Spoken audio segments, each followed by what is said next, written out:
Go Jackets. What's going on, everyone, and welcome to WreckTalk, and happy 4th of July. I hope you guys are all having a great time out there, grilling some steaks and burgers, and I appreciate you watching WreckTalk. I'm sure you've noticed lots of changes on the channel. Basically, I've updated a lot of things. The live shows that we do on the channel are going to look a lot slicker, new intros, a lot of cool stuff going on. So every bit of donation money I've ever gotten and then some has gone back into the channel. We're going to keep growing this thing and bringing you excellent Georgia Tech content. So it is Tuesday and it's time to do a position breakdown. Now, we did defense last week. We broke down linebackers. This week I thought we'd go to the offensive side of the ball. And I thought, let's just get this one out of the way. Not an easy or pleasant video to do this time, but the tight end group at Georgia Tech. Let's break down tight ends. Now, if you've been paying attention to tight ends at the Georgia Institute of Technology over the past, I don't know, decade and longer, 2 decades almost, there has been no tight end production whatsoever at Georgia Tech. Obviously, when Paul took over in 2008, ran the triple option, didn't use tight ends. Wasn't even a tight end on the roster. Jeff Collins comes in. It appears that he, really wants to utilize tight ends, and we were just never able to get any production whatsoever out of our tight ends. So let's look back at last year's production of tight ends. So I want you to think, okay, there's 3 tight ends that have receiving yardage stats from last season. What do you think the total yardage is, total number of touchdowns, total receptions?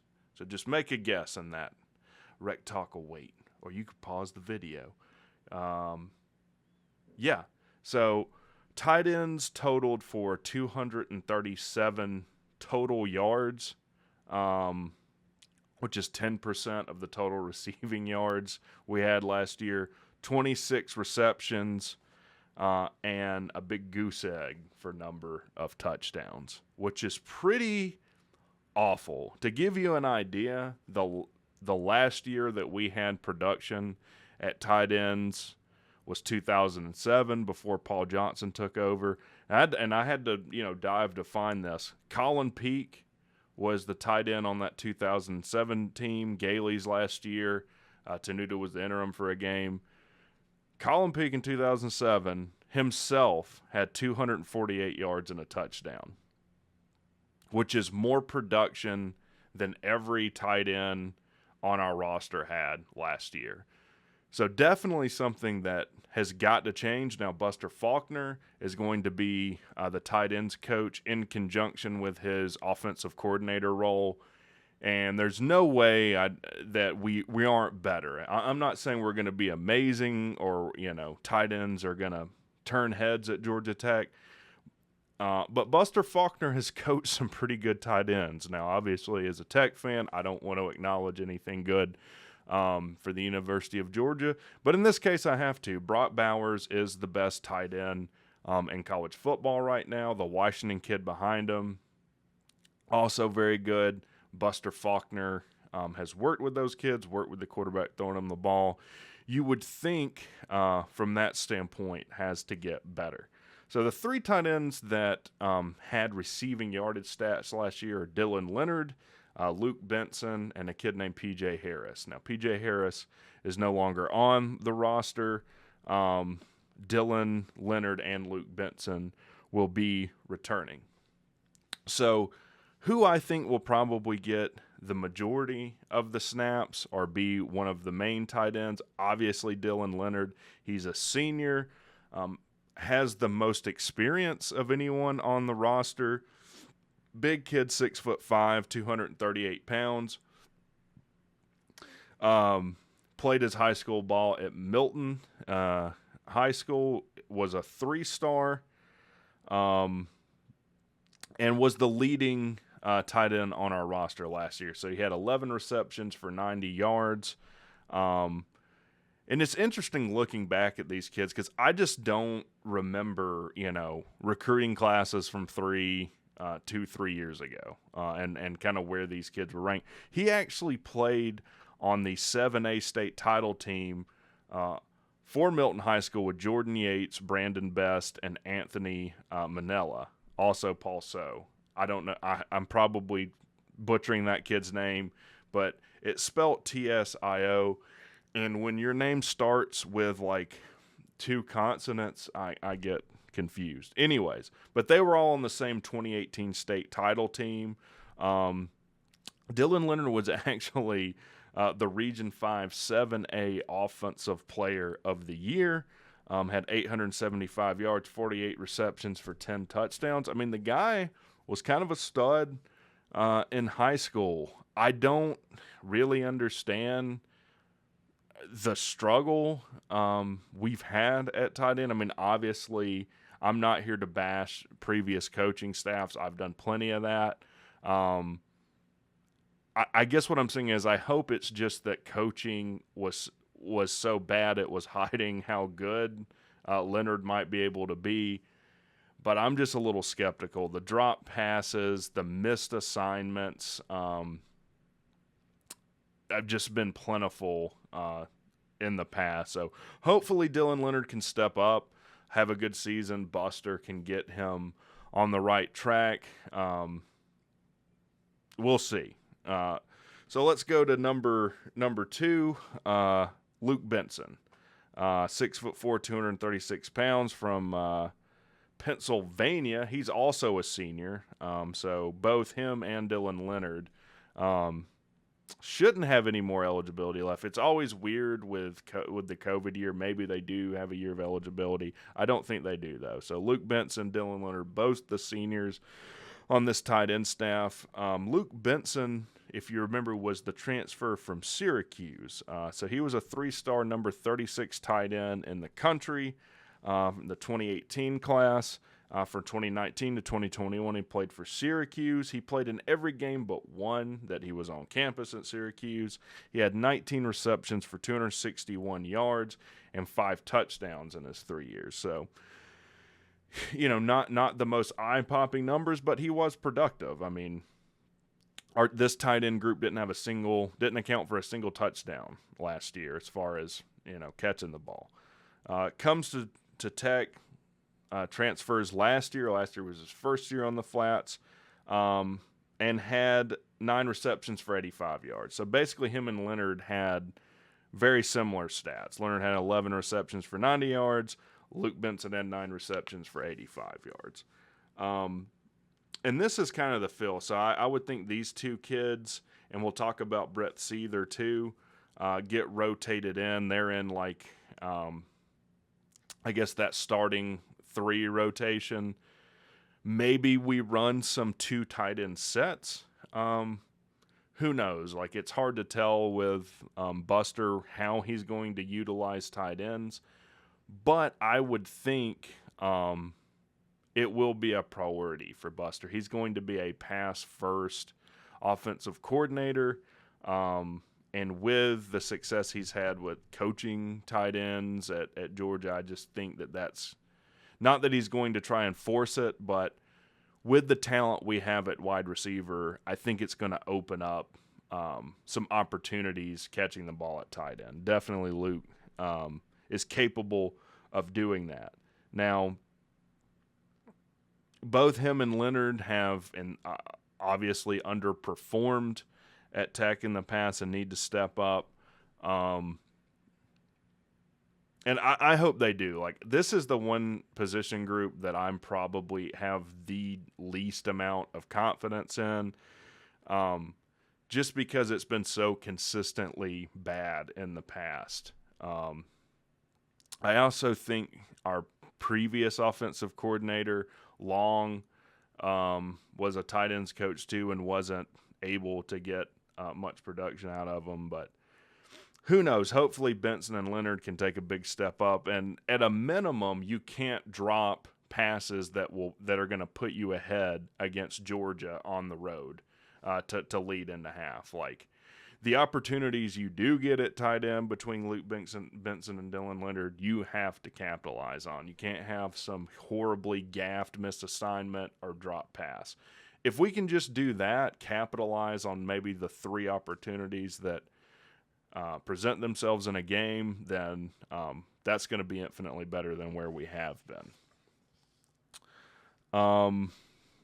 Now, with the transfers that have come in for this year, the third guy I think that will be in the starting rotation, hard to tell kind of how much playing time he would get. I think he will get a good bit, is the UGA transfer, Brett Seether. He's a redshirt junior, so I believe he has 2 years of eligibility left. Another big kid, 6'5", 228 pounds, from Clearwater, Florida. So in his recruiting cycle, he was one of those 3-star, borderline 4-star kids, rated 89. Senior year had 630 receiving yards on 42 receptions for 6 touchdowns. If any receiver on our roster has stats like that, that's going to be a good season for them at Georgia Tech. Now, as a transfer, he's a 3-star 87, number 28 tight end in the transfer portal. Played for the University of Georgia from 2018 to 2022, and played in 10 games last year. Now, mostly was in mop-up times for games that Georgia was well ahead in, but definitely a kid capable of stepping up. And if this is pure speculation, but if I was a betting man, just because Seether has seen, and been behind 2 of the best tight ends in the country, I think he's hungry to do his own thing. Obviously, that's why he transferred to Georgia Tech, and kind of doesn't have the pressure on him of like, oh man, Georgia Tech tight ends haven't performed. Like we got this pressure to perform. I think he could come in and step in and possibly be tight end 1 and really be the leader that drives this position group forward and out of kind of the dark ages of tight ends at Georgia Tech. So I'm pretty high on Brett Seether.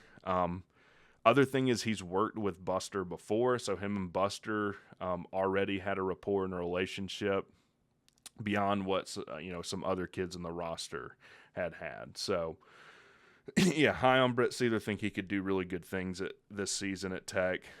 Other transfer we have is Jackson Long. Now, he's 6'3", 230 pounds. Young kid. He was a 3-star. He's a redshirt freshman right now. Transferred from the University of South Florida. Only played in 1 game last year. Didn't have any stats. Think he, in that game, played mostly a special teams role. The thing that's interesting with him is it seems like the only reason that we pursued him and he has come to Tech is his father, Kevin Long, played with Chris Winkie at Florida State from 93 to 97. His dad also played in the NFL with the Oilers from 98 to 2001. In high school, had 28 receptions, 510 yards for 5 touchdowns his senior year. And as a transfer, he's a number 41 tight end in the 2022 class. If you were at the spring game, he dropped an easy touchdown pass to start the game, and it just made my stomach sink because it's like, here we go again, dropping, points on the board at tight end, just horrible mental errors at tight end. I'm never one to dog a kid. Like I 100% support this kid. I hope he develops and becomes the greatest tight end that's ever played at Georgia Tech. I just don't see it right now. I think this season he'll have mostly a special teams role, and he just has a lot of development before he gets to a starting role on the flats. So Jackson Long, we'll see. Now, the other 2 tight ends on our roster, one, Anthony Manella, who played with Dylan Leonard on the 2018 Milton High School Championship team. was actually rated as a 4-star long snapper. um, Only as a long snapper. I don't know that he was even rated as like a tight end. He's a redshirt sophomore, 6'2", 246 pounds. Another kid that I think will mainly have a special teams role. Now, I look back last season. I don't think he was our long snapper, so I don't know exactly what role he has. Again, I don't think he'll see the field beyond special teams this year. But kind of cool to know that he's been teammates with Dylan Leonard now for like probably 7 years, 4 years in high school and 3 or so, and 3 on the flats. And our last tight end, Billy Ward, 6'4", 246 pounds. He's a junior from Locust Grove. Was a 3-star when he was recruited, number 14 tight end in the nation. Was the 5A was 5A All State. Had 1,500 plus yards and 18 touchdowns during his time at Locust Grove. His mother is interesting. His mother actually works at the Skeller School of Business. Now, I couldn't find any stats for him at Tech, receiving or otherwise. Again, I think this is another kid that's just going to play a special teams role. Probably won't see him getting snaps at tight end. But again, cool. His mother works at the Skeller School of Business. I guess to summarize, again, I'm skeptical that the tight end position is going to take a massive step up, especially with the plethora of talent that we've brought in at wide receiver. I think we're going to target our wide receivers 99% of the time. But with that being said, that might open up some opportunities for the tight end to leak out across the middle on a drag or on a seam. We can split safeties because the defense is so concerned with the threats we have at wide receiver.